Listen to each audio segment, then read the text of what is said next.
নিশ্চয় জানে মুছলমান অসমলৈ কেতিয়া আহিছিলে মহম্মদ ঘুৰি আফগানিস্তানৰ পৰা আহিছিলে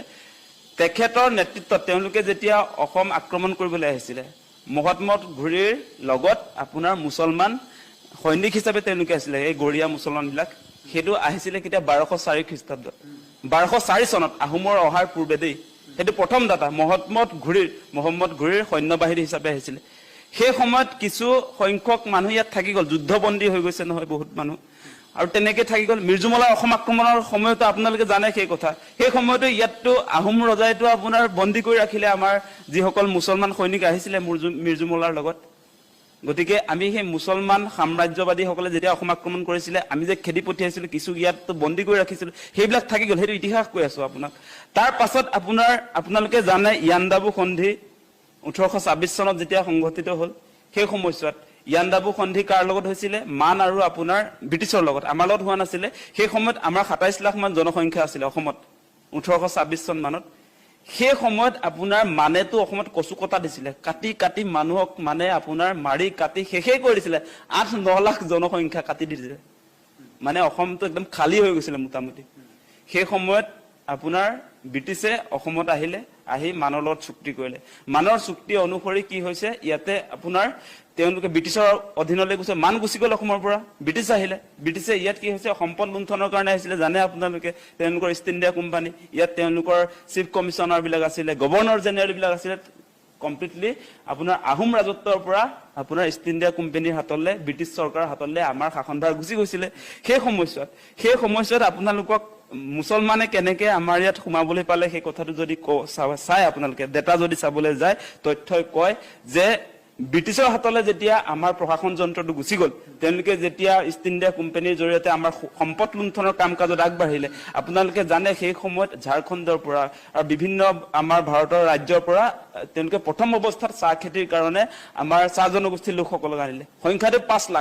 5 লাখ জনসংখ্যা আৰু তেতিয়া সেই একেটা সময়তে আপোনালোকে জানে 1920 আৰু 1930 চনত 1920 আৰু 1930 চনত মুছলমান মানুহৰ সাংঘাতিক প্ৰব্ৰজন হৈছিল আপোনাৰ এই পূৰ্ববংগৰ পৰা ঢাকাৰ পৰা ময়মনসিংহৰ পৰা সেই মানুহবিলাক ইয়ালৈ আহি সংস্থাপন কৰিছিল ব্ৰিটিছ চৰকাৰে কিমান কৰিছিল হেতু জানি লওক হেতুতে ইন্টাৰেষ্টিং হ'ব কংগ্ৰেছে এলনে কোনে আনিলে কিন্তু সেই সময়ত গোপীনাথ বৰদলৈ আছিল সাংঘাতিক প্ৰতিবাদ হৈছিল অসমটো নাথাকো বুলিয়ে কৈ দিছিল ভাৰতৰ লগত কাহিনী তেনেকুৱা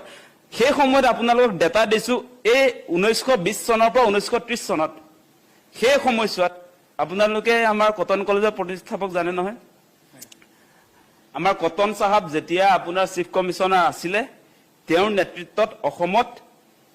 এই 1920 পৰা 1930 চন এই 10 বছৰত 6,53,018 জন মুছলমান মানুহক মাটি পট্টা দিছিলে কোনটো চন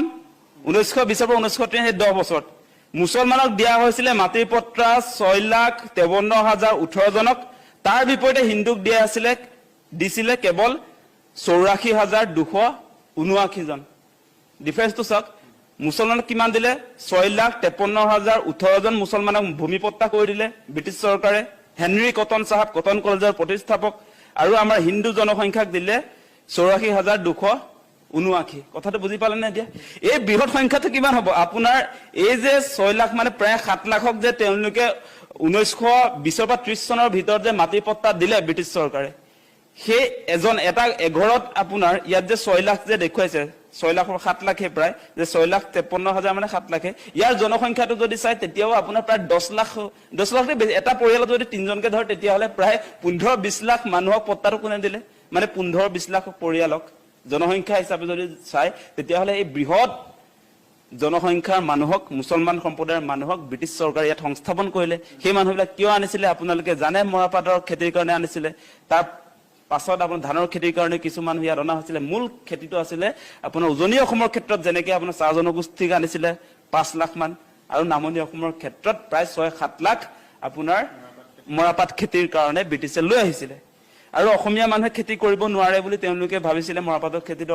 অসমীয়া মানুহে তেতিয়ালৈকে কৰা নাছিলে নাজানে গতিকে সেই মানুহবিলাক আনিছিলে ব্ৰিটিছে সংস্থাপন কৰিছিলে গতিকে এই কথা বতৰাবিলাক আমি জানিব লাগিব আৰু আমাৰ যেটো ডেটা সেই ডেটা অনুসৰি এই ডেটাৰ লগত কিন্তু এটা কথা আমি যদি মিলাই চাই আজিৰ দিনটোৰ যদি মিলাই চাই তেতিয়া হলে চাব এই এনআৰসি যে আপডেট কৰিলে সেই এনআৰসিত সেই কাৰণে মুছলমানৰ আপোনাৰ বহিৰাগতৰ সংখ্যা অবৈধ বিদেশী সংখ্যাটো কম মানে 1.5 লাখ বা 2 লাখ হ'ব আপোনাৰ হিন্দু বাংলাদেশৰ সংখ্যা 18 লাখ সেই প্ৰেক্টিকেল কথাটো বুজি লওক চৰকাৰে এনআৰসি আপডেট কৰিছে দেই এইটো আকাশ দলে কৰা নাই কথাটো কৈছো মই আপোনাক আপোনালোকে সকলোৱে জানে এতিয়া এনআৰসি খচৰাখন ফাইনেল হোৱাৰ পাছত কিয় এই মুহূৰ্তলৈকে বিদেশী বিতৰণৰ ব্যৱস্থা কৰা নাই কাৰণটো হৈছে যে সেই এনআৰসিৰ খচৰাত চূড়ান্ত তালিকাত হিন্দু বাংলাদেশীহে তাত আছে প্ৰায় 17 লাখ মান আছে কাহিনী বুজি পাইছে নাই কিন্তু অবৈধ মুছলমান সংস্থাপনৰ ক্ষেত্ৰত ব্ৰিটিছ চৰকাৰে আনিছিলে সেই কথা দেতাই কয় তাৰ প্ৰমাণ পত্তা কোনে দিছিলে হেনৰি কটন 1920 পৰা 1930 লৈকে কিমানক দিছিলে 6,53,000 লোকক দিছিলে তাৰ বিপৰীতে অসমৰ থলুৱা মানুহক কিমান দিছিলে 84,000 গতিকে সেই কথাবিলাক নাজানিলে এনেই বিতৰ্ক কৰি লাভ নাই গতিকে আপুনি সেই কাৰণে এতিয়া মিয়াক খেদিম বুলি ক'লে মিয়াক যে বাহিৰ কৰি দিব নোৱাৰি সেই সময়তে পত্তা পায় তেওঁলোকৰ কাগজ পত্ৰ ক্লিয়াৰে হৈ আছে তাৰ পাছত কিছু সংখ্যক আহিছে কাৰ কাৰণে আহিছে যে আমাৰ সুপাধিলা নীতিৰ কাৰণে আমি যে সীমা সমস্যাবিলাক সমাধান কৰিব পৰা নাই কাটাতাৰৰ ব্যৱস্থা কৰিব পৰা নাই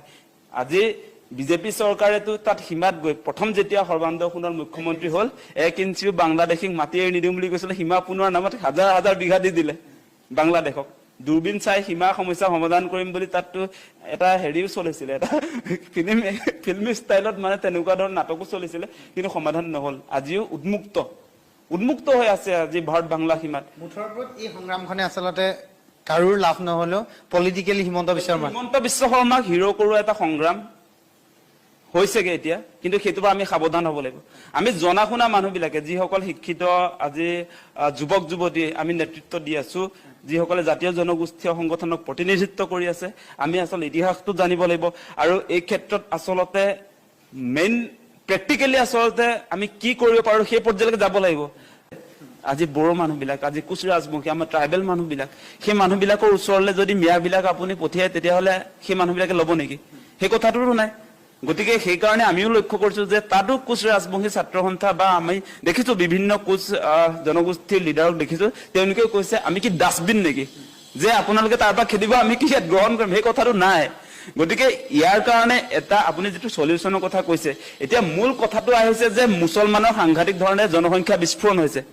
গতিকে সেই জনসংখ্যা বিস্ফোৰণ হোৱাৰ কাৰণে আমাৰ যিবিলাক আসলতে ইয়াৰ খিলঞ্জিয়া মানুহ ইয়াৰ ভূমিপুত্ৰৰ প্ৰতি ভাবুকি আহিছে সেই কথাটো আহিছে গতিকে সেই কামটো কোনে কৰিব এতিয়া জনসংখ্যা নিয়ন্ত্ৰণৰ কাৰণে হিমন্ত বিশ্ব শৰ্মাই কোনখন আইন আনিলে এতিয়ালৈকে তেনেকুৱা ব্যৱস্থাপনা আছেনে বা চৰ চাপৰিত থকা লোকসকলৰ শিক্ষা স্বাস্থ্য সেই ক্ষেত্ৰত কি কাম কৰিলে সেই কথাটো লাগিব এতিয়া আমি লক্ষ্য কৰিছো যেটো প্ৰেক্টিক্যাল সেই কথাটো কৈছো ডাটাবেস কথাটো কৈ আছো আজিৰ দিনটোতো যদি আপুনি সেন্সাস কৰি উলিয়ায় তেতিয়াহলে যিবিলাক উচ্চ শিক্ষিত মুছলমান তেওঁলোকৰ ঘৰতো পৰিয়ালৰ মুঠ মানে সদস্যৰ সংখ্যা 2জন বা 4জন সিমানে হয় আমি দেখিছো আপোনালোকে নিজ সাৰ্ভে কৰিলে পাব যিবিলাক আসলে উচ্চ শিক্ষিত যে তেওঁলোকৰ পৰিয়ালত এটা সন্তান বা দুটা সন্তানেই আছে তেনেকুৱা আমি দেখিছো আৰু যিবিলাক চৰ চাপৰিত থাকে যিবিলাকৰ পঢ়া শুনা নাই তেওঁলোকে জনসংখ্যা বিস্ফোৰণৰ কথা বুজি নাপায় সেই কাৰণে সাংঘাতিক ধৰণে মুছলমান অঞ্চলবিলাকত আসলতে জনসংখ্যা বিস্ফোৰণ হৈছে আৰু আমাৰ যিবিলাক থলুৱা খিলঞ্জিয়াৰ প্ৰতি ভাবুকি আহিছে তেওঁলোকৰ পাৰ্চেন্টেজটো মানে জনসংখ্যাৰ পাৰ্চেন্টেজটো দিনক দিনে বাঢ়িছে